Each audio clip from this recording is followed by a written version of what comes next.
اللہ رب العالمین نے جب اس کائنات کو بنانا چاہا، حضرت انسان کو بنانا چاہا، تو اس نے فرشتوں کو کہا، فرشتوں میں اپنا انی جاعل فی الارض خلیفہ، کہ میں اس دھرتی پر اپنا نائب، سب آرڈینیٹ، اپنا خلیفہ بنانا چاہ رہا ہوں۔ فرشتوں نے کہا اتجعل من یفسد فیہا ویسفک الدماء، اے محبوب، اے اللہ، اے مولا، تو اس کو بنانا چاہتا ہے جو یہاں فساد کرے گا، خون ریزیاں کرے گا۔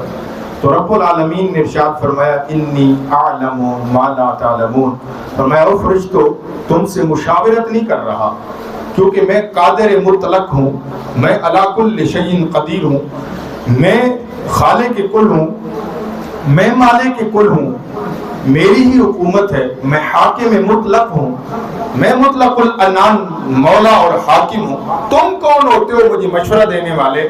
میں نے تم سے مشورہ نہیں کیا، بلکہ میں تمہیں بتا رہا ہوں فرشتوں، تمہاری تخلیق اپنی جگہ پر، تمہاری نورانیت اپنی جگہ پر، تمہاری عظمت اپنی جگہ پر، تمہارے وقار اپنی جگہ پر، تمہاری عزتیں اپنی جگہ پر، تمہاری رفعتیں اپنی جگہ پر، تمہارے مقام اور مرتبے اپنی جگہ پر۔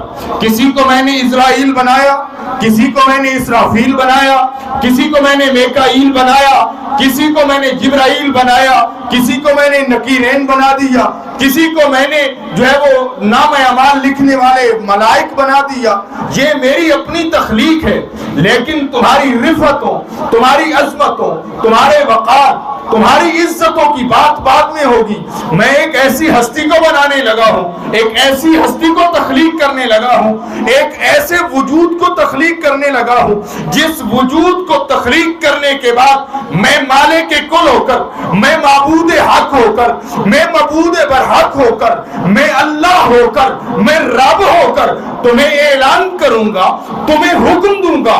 فرشتوں تم اپنی جبینیں میرے سامنے جھکاتے ہو، تم میری عبادت کے لیے پیدا ہوئے ہو، تم میری ریاست کے لیے پیدا ہوئے ہو، تم میری ربوبیت کے اعلان کے لیے پیدا ہوئے ہو، تم میری عبودیت کے لیے پیدا ہوئے ہو، لیکن آج جس ہستی کو میں نے تخلیق کیا ہے تم اپنی جبینیں اس کے سامنے جھکا دو۔ مولا یہ 6 فٹ کا انسان جو تو نے تخلیق کیا ہے اس کے سامنے جھکنے کا کیوں کہہ رہا؟ فرمایا اس لیے نہیں کہہ رہا کہ یہ آدم ہے، اس لیے کہہ رہا ہوں کہ اس کی جبین میں میرے محمد کا نور موجود ہے، اس لیے کہ کس کی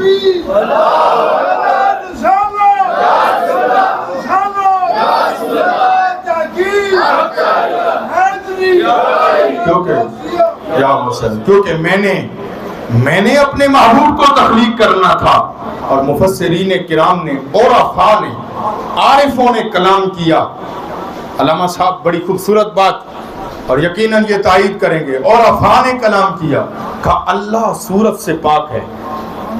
اللہ صورت سے، اللہ کی کوئی شکل نہیں ہے، اللہ کی کوئی صورت، اللہ کے جلوے ہر جگہ موجود ہیں، لیکن اللہ کسی صورت میں ہاتھوں سے پاک، کانوں سے پاک، زبان سے پاک، آنکھ سے پاک، پاؤں سے پاک، جسم سے پاک۔ اللہ کا کوئی وجود ظاہری جسم، اللہ کا ظاہری جسم نہیں ہے، اللہ جسم سے پاک ہے۔ عارفین کہتے ہیں اگر اللہ کبھی کسی جسم میں آنا چاہتا تو وہ اس انسان کی شکل میں آتا، اور وہ کہتے کیوں؟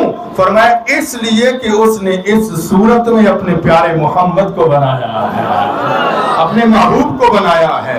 اس لیے رب اگر آنا چاہتا ہے اس صورت میں تو فرمایا انسان کی صورت میں آتا۔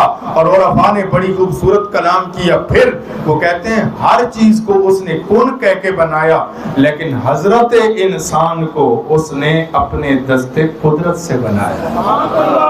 اس کا خمیر خود تیار فرمایا ہے، اس کا خمیر خود تیار فرمایا ہے، دست قدرت سے اس کو تخلیق فرمایا ہے۔ وہ کہتے ہیں وجہ کیا ہے؟ کہتے ہیں وجہ یہ ہے کہ اس صورت میں اس نے بنانا تھا محمد مصطفیٰ کو، اسی لیے میرا گولڑے والا پیر بولا، اس نے کہا اس صورت نو میں جانا کھا۔ نہیں سمجھے بات؟ اس صورت نو میں جان آکھاں، جانان کے جانے جہاں آکھاں، سچ آکھاں تے رب دی میں شان آکھاں، جس شان تھی شان نہ سب بڑی ہے۔ تو بات سمجھ آ رہی ہے؟ اب میں اپنی کلام پہ جو میں نے آیت